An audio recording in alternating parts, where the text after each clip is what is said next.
What could ancient yogis of India tell us about sexual energy? This is the Science of Yoga Part 8. According to yoga, sexual energy is itself not at all negative. It's just pure energy. The point is, how is it being channeled? In what way is it being used? The mechanical mind uses this sexual energy in a very limited way. Fantasy, sexual daydreaming, or lust are the results of mechanical thinking. Pure energy is used in this way to conjure up meaningless fantasies, so the energy here is used, or should I say wasted, on our own daydreams.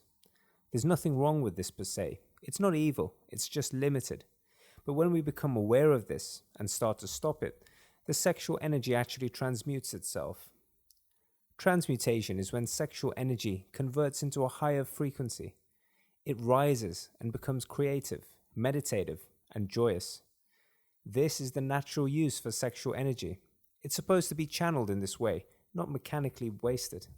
But it's clear that our own mechanical habits are what use sexual energy in a limited and self-defeating way. It's our job to understand this, not fight against it. In yogic terms, the transmutation process is actually known as Bramha Cheriya. This word does not mean abstinence, as is commonly thought. It just means the energy is being channeled in a more wholesome way. A person who practices Bramha Cheriya is just trying to stop the misuse of his or her own energy. Here's another point. In some cultures, the sexual energy becomes repressed. This really doesn't help. If you repress it, as we've shown here, the energy just won't flow in any direction. And it gets kind of stuck. The energy has to be allowed to flow freely. And at the same time, we just have to be vigilant of how it's being used. Again, you don't need to fight against it. Only understanding will help. Only with awareness can this happen. So how do you know when this is happening? It's unmistakable, actually. When sexual energy is used for fantasy or lust, it feels heavy, dense, distracting. But transmuted, the energy feels lighter and brings clarity. Again, this is not a case of good or bad. It's just the mechanics of how it works. In fact, different areas of the brain correspond to these two states. Mechanical lust is related to one part of the striation, whereas the clarified energy relates to a distinct yet close-by region also in the striation. Although the two are very much confused by society, science has found two distinct corresponding regions that light up.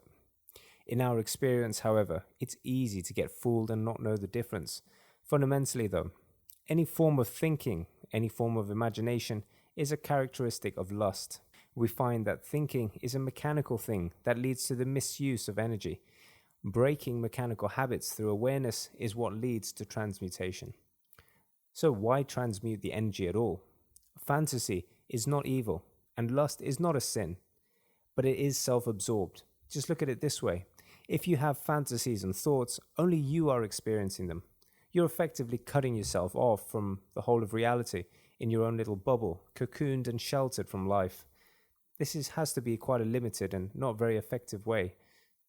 The yogic path is about the exact opposite, coming out of the cocoon, not sheltering ourselves in it.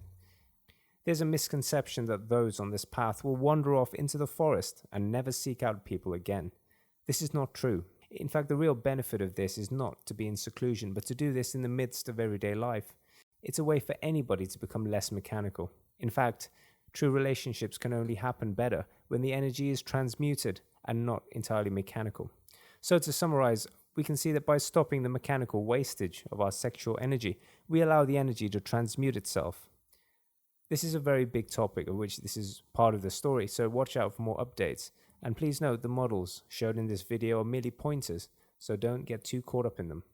Subscribe to Infognostica to get regular updates to enlighten you and your family. Join our community while you're here. Until next time, Padawans.